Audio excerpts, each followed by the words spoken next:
Buenas, el propósito de este video es mostrar y explicar un poco la línea de tiempo que tiene como tema principales acontecimientos que dieron lugar a la microbiología actual y abarca un periodo de tiempo que va desde el año 1600 hasta el año 1900 aproximadamente. Así que vamos allá.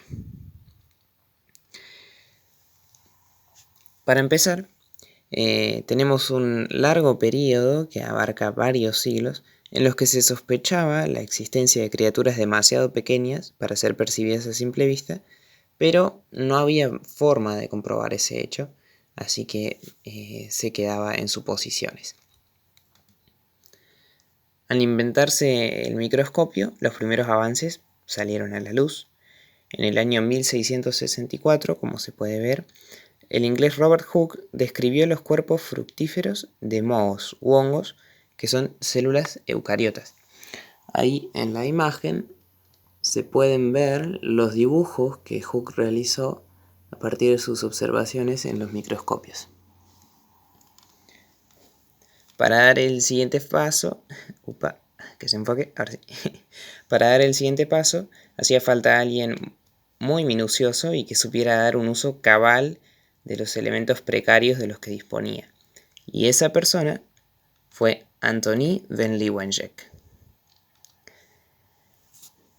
Era un aficionado a construir microscopios que, si bien eran primitivos comparados a los que tenemos hoy en día, le permitieron descubrir las bacterias, que eran organismos procariotas, en el año 1684. Lo que se puede ver en la imagen son los dibujos, los resultados también de sus observaciones en los microscopios, y eran muy adelantados para su época. Acompañado de las letras A, C, F y G, vemos bacterias con forma de bastón o bacilo, y acompañadas de las letras E y H, vemos bacterias con forma esférica, que hoy conocemos como cocos.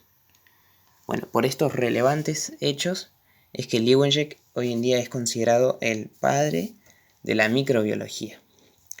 Y así llegamos al año 1700 y podemos decir que las primeras incursiones en el campo de la microbiología ya estaban dadas. Y ahora sigue un periodo de 150 años que va del año 1700 al año 1850 aproximadamente, en el que no se dieron grandes cambios en los conocimientos.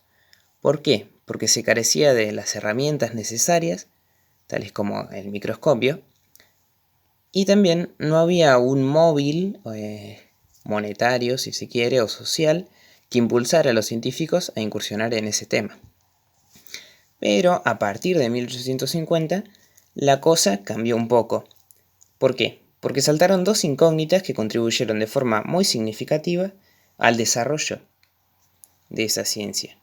En primer lugar, ¿existe la generación espontánea? Y en segundo lugar, ¿cuál es la causa de las enfermedades contagiosas? Ahora que los científicos sí ya disponían de mejores herramientas, incluidas las mejoras en el microscopio, y de móviles tan importantes como la muerte de miles de personas que causaban las pestes de aquella época, ya podían dedicarse de lleno a esa microbiología. Entonces la primera de las preguntas que mencioné recién, que se hacían esos científicos, era si existe la generación espontánea. Pero ¿qué es? Es muy sencillo de explicar, ¿no? Como es el ejemplo que da la fotocopia. Suponiendo que nosotros tenemos alimentos frescos, en este caso una cebolla y una papa, por ejemplo, si pusiéramos a la luz del microscopio tejidos de estos alimentos frescos, no encontraríamos una gran cantidad de microorganismos. Pero si los dejamos a la intemperie, por un periodo de tiempo, estos alimentos se pudren.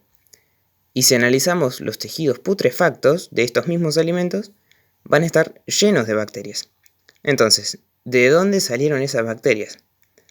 Esa fue una pregunta que algunos respondieron diciendo que esas bacterias surgían de sustancias inanimadas que estaban en el aire o en los propios alimentos. O sea, decían que de algo que no tenía vida, aparecía milagrosamente y espontáneamente vida en forma de microorganismos. Claro, eso no era demasiado lógico, y uno de los principales opositores a esa idea fue el propio Pasteur. Así que en el año 1864, él probó que esa generación espontánea no existe por medio de un sencillo experimento. En primer lugar, comprobó, filtrando el aire de una forma específica, que en el aire hay determinados microorganismos que también están presentes en los microorganismos en estado de putrefacción. Pero eso no alcanzó, no les alcanzó a los que criticaban sus posturas. Entonces, ¿qué hizo? Bueno, el experimento que se ve en la imagen. Primero, él vertió un caldo en un frasco o en un matraz. Después hizo un invento revolucionario que hasta el día de hoy seguimos usando, que es el matraz con cuello de cisne. Calentó el cuello del frasco y lo curvó con el calor. Después hirvió el caldo o el líquido para esterilizarlo, y después dejó reposar ese matraz. Entonces el polvo y los microbios que estaban en suspensión en el ambiente quedaron retenidos en el cuello. No pudieron acceder mientras el frasco estaba vertical porque el cuello se los impedía. Pero al inclinar el frasco, esos microbios sí lograban acceder. De esa forma tan sencilla demostró que cuando el frasco estaba vertical no se generaban espontáneamente las bacterias, sino que era por contacto directo con esas partículas, digamos, con esos microbios que ya eran existentes y sencillamente tenían que entrar en ese contacto. Bueno, pasaron los años y en Alemania surgió otro gran microbiólogo disfrazado en ese momento del título de médico. Y fue Robert Koch, quien fue un gran responsable de responder la segunda pregunta que mencioné antes. ¿Cuál es la causa de las enfermedades contagiosas? A fin de responder esas preguntas, Koch dio una serie de pasos. Para empezar, en el año 1881, como se ve ahí en la parte superior, ideó un aspecto básico para identificar al agente causal de una enfermedad: los métodos de estudio de bacterias en cultivo axénico. ¿Qué significa eso y en qué consiste? Bueno, hace falta aclarar que algo indispensable para conocer al microorganismo causante de una enfermedad es cultivarlo, o sea, darle las condiciones que necesita para vivir, crecer y reproducirse. Y una vez que tenemos una colonia de ese microorganismo, es más fácil estudiarla. Pero había un problema. Cuando se extraía la sangre de los pacientes que estaban enfermos, no solo estaba ese microorganismo que causaba la enfermedad, sino que había muchísimos otros. Entonces era muy difícil diferenciarlo al causante de esa enfermedad del resto. Entonces, ¿qué hizo? Bueno, hasta ese momento se cultivaban las bacterias en líquidos, y su idea revolucionaria fue cultivarlas en sólidos. Primero probó con rodajas de papa, después con gelatina, y por último, por sugerencia de una de sus discípulas, con agar. ¿Qué hacía? Bueno, inoculaba o sembraba, mejor dicho, las bacterias en esos medios sólidos, esparcía las muestras y de esa forma cada bacteria desarrollaba una propia colonia aislada del resto. Así era fácil diferenciarla y por eso es que se llama cultivo axénico o puro. Siguiendo esos métodos tan revolucionarios que encontró y eso, en el año 1882 fue capaz de encontrar la etiología de la tuberculosis. La tuberculosis era una de las enfermedades que mataba a cientos de miles de personas al año. Así que eso fue un hecho muy importante porque se empezó a ver la importancia de la microbiología como ciencia aparte. Podía salvar miles de vidas. En base a estos dos estudios, el de 1881 y bueno, el descubrimiento de esta etiología, así como de otros muchos estudios que en este punto no vienen al caso, Koch fue capaz de formular los postulados que llevan su nombre en el año 1884. Ahí no se llega a ver bien los dibujitos, así que voy a resumir más o menos los 4 postulados, que eran como los teníamos, ¿no?, en la fotocopia.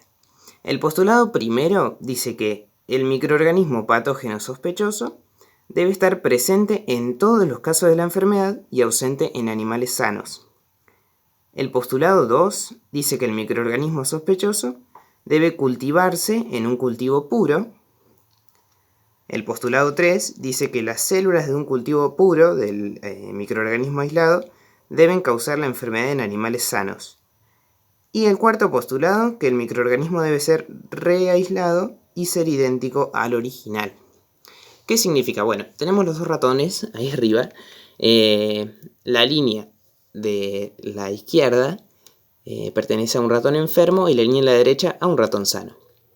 Nos abocamos a la línea del ratón enfermo. Se le saca una muestra de sangre al ratón enfermo, se encuentran esas bacterias, se las cultiva en un método de cultivo axénico, en un método puro. Después se vuelve a inocular ese cultivo de esa bacteria en un animal sano. El animal sano se tiene que enfermar, si es que ese era el organismo causante. Y a ese animal enfermo, ese segundo animal enfermo, se le tiene que sacar una muestra y tiene que estar presente la misma bacteria que en el primer caso. Ese es el método para probar que un organismo es el causante de determinada enfermedad. Y esos son los pasos que él siguió para sacar la etiología de la tuberculosis, del cólera y de otras enfermedades. En el año 1887, uno de sus discípulos también, Petri, inventó las placas que llevan su nombre y que hoy, casi 150 años después, se siguen usando exactamente iguales. ¿Para qué son? Bueno, para poner en práctica el cultivo axénico o puro. En una de las placas, la que se llama la placa base, se coloca el medio sólido, en la mayoría de las veces el agar, y ahí se cultiva. Y como es algo transparente, las dos tapas son transparentes, se puede poner a la luz y observar así mejor el cultivo. Es un invento no tan relacionado a lo teórico o práctico respecto a las enfermedades, sino a la utilería. Así que me pareció importante aclararlo, siendo que hoy, tanto tiempo después, se sigue utilizando. Y por último, algo que no estaba ni en la fotocopia explicado, ni en la película, es el tema del concepto de virus. Yo lo incluí porque me pareció algo curioso y como importante de poner, aunque sin duda otras cosas hubieran ocupado bien ese lugar. Pero bueno, estuvo a cargo de Benjamin. Esos tildes son propios de las letras, no es que yo se los puse. Entonces lo que hizo fue idear un concepto de virus. Ya otros investigadores habían notado que había algunos microorganismos causantes de enfermedades que eran más pequeños que una bacteria.